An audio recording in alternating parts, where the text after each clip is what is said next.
Assalamualaikum warahmatullahi wabarakatuh. Halo anak-anak ibu, apa kabar? Bertemu kembali dengan channel Ibu Emilia Madonna. Kali ini kita akan belajar tema 3, tokoh dan penemuan. Subtema 1, penemu yang mengubah dunia. Pembelajaran 3, tonton sampai habis ya, jangan di skip. Materi ini berdasarkan buku tematik kurikulum 2013 dan Bu Pena 6A penerbit Erlangga. Sebelum nonton, jangan lupa kamu tekan tombol like, komen, share, and subscribe ya. Juga tekan tombol lonceng notifikasinya agar kamu tidak ketinggalan video-video pembelajaran terbaru dari channel Ibu Emilia Madonna berikutnya. Terima kasih. Yang pertama, muatan bahasa Indonesia KD 3.2 dan 4.2. Menjelaskan informasi berdasarkan struktur teks eksplanasi. Pada pembelajaran sebelumnya, kamu sudah membaca cerita tentang listrik pengubah dunia dan menjawab pertanyaan bacaan. Amati kembali jawabanmu. Pastikan bahwa jawaban tersebut benar dan sesuai dengan isi bacaan. Nah, anak-anak ibu, mari kita pelajari tentang teks eksplanasi ilmiah.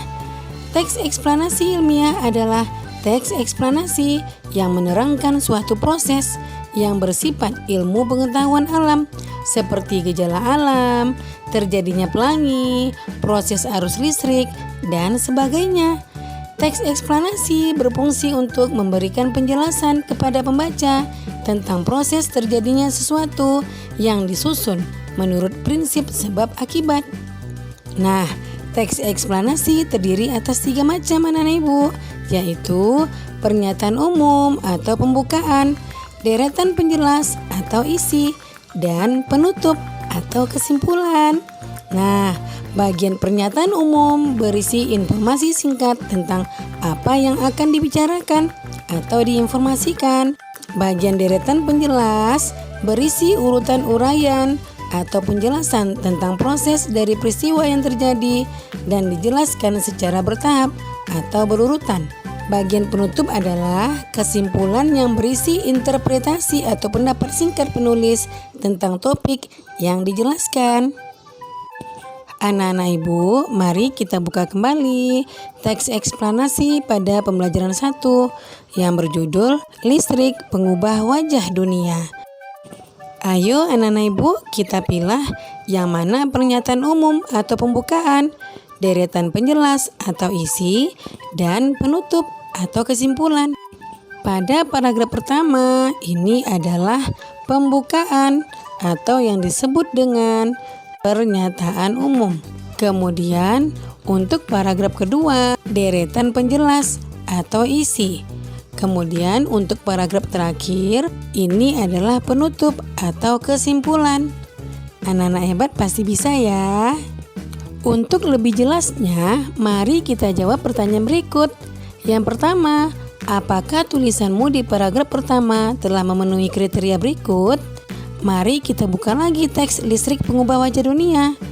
Yang terdapat pada kalimat pernyataan umum atau pembukaan adalah topik masalah yang akan disampaikan oleh penulis, yaitu tentang perjalanan arus listrik dan manfaat listrik pada kehidupan warga dunia. Yang kedua, paragraf kedua sampai paragraf kelima, yaitu deretan penjelas atau isi. Apa saja yang terdapat pada deretan penjelas atau isi? Ya, mendukung topik utama yang disampaikan pada paragraf pertama dengan menuliskan data-data yang berurutan, singkat, dan jelas, sehingga mudah untuk dimengerti. Data tersebut harus berisi tentang yang pertama, pengertian arus listrik. Yang kedua, urutan perjalanan arus listrik dari pembangkit hingga ke rumah warga. Yang ketiga, pemanfaatan listrik di rumah warga. Kemudian pada paragraf terakhir, penutup atau kesimpulan. Apa saja yang terdapat pada kesimpulan? Ya, yang pertama, kesimpulan isi teks bacaan yaitu tentang peran penting listrik bagi kehidupan manusia.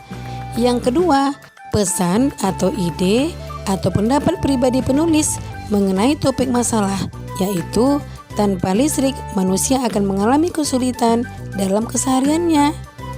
Itulah 3 pertanyaan yang terdapat pada teks eksplanasi. Yang kedua, muatan IPA KD 3.4 dan 4.4 membuat rangkaian listrik seri. Rangkaian seri merupakan salah satu contoh rangkaian listrik tertutup. Pada rangkaian seri, alat listrik disusun secara seri atau berderet atau tidak bercabang. Pada rangkaian seri, jika salah satu lampu padam, lampu lainnya akan ikut padam karena arus listrik terputus. Perhatikan gambar rangkaian seri berikut. Pada rangkaian tersebut, kedua lampu disusun secara seri. Jika lampu satu padam, maka lampu yang kedua juga akan padam. Rangkaian seri dapat digunakan pada senter dan lampu hias. Sekarang kamu akan mencoba untuk menjadi penemu cilik. Ayo kita lakukan. Baca kembali daftar alat dan bahan yang telah kamu buat pada pembelajaran sebelumnya. Siapkan alat dan bahan yang diperlukan untuk membuat percobaan. Amati kembali gambar rangkaian seri pada lampu.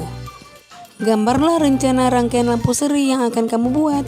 Sesuaikan rancanganmu dengan bahan-bahan yang kamu miliki.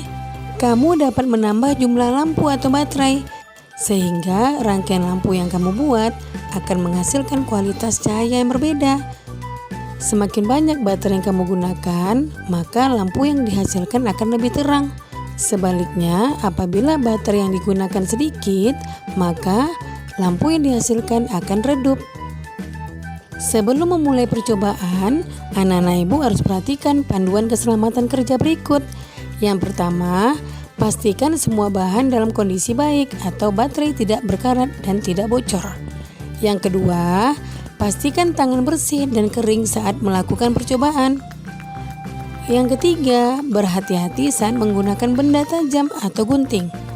Yang keempat, gunakan alat dan bahan dengan semestinya.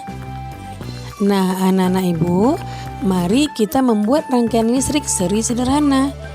Alat dan bahan yang dibutuhkan adalah yang pertama, baterai. Yang kedua, bola lampu senter. Yang ketiga adalah saklar.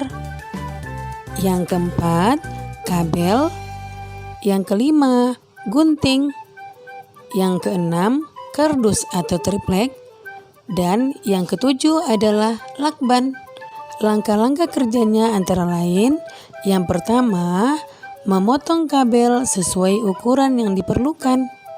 Yang kedua, menghubungkan kabel dengan bohlam, saklar, dan baterai yang diletakkan di atas kardus atau triplek. Nah, rangkaian seri siap digunakan.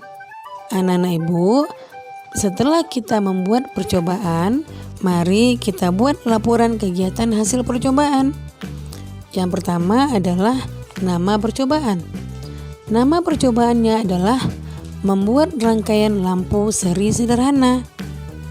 Tujuan percobaan untuk mengetahui proses terjadinya arus listrik. Alat-alatnya seperti yang telah ibu sebutkan tadi, yaitu baterai, bola lampu senter, saklar, kabel, gunting, kardus atau triplek, dan lakban. Kemudian langkah kerjanya, yang pertama, memotong kabel sesuai ukuran yang diperlukan. Yang kedua, menghubungkan kabel dengan bohlam, saklar, dan baterai yang diletakkan di atas kardus atau triplek. Kemudian rangkaian seri siap digunakan. Kesimpulan dari percobaan tersebut adalah pada rangkaian seri, lampu-lampu diletakkan sejajar dalam satu baris. Arus listrik yang mengalir pada rangkaian seri hanya berada dalam satu aliran kabel yang menghubungkan semua lampu. Nah, itulah laporan kegiatan percobaan dalam membuat rangkaian listrik seri sederhana. Anak-anak ibu bisa melakukan percobaan ini dengan bantuan orang tuamu. Nah, demikian video pembelajaran ibu kali ini. Semoga bermanfaat ya. Jangan lupa kamu jaga kesehatan, ikuti protokol kesehatan, tetap di rumah, dan semoga wabah COVID-19 cepat berakhir dan anak-anak ibu bisa datang ke sekolah lagi, bertemu teman-teman dan guru yang dicintai. Sekian, Assalamualaikum warahmatullahi wabarakatuh.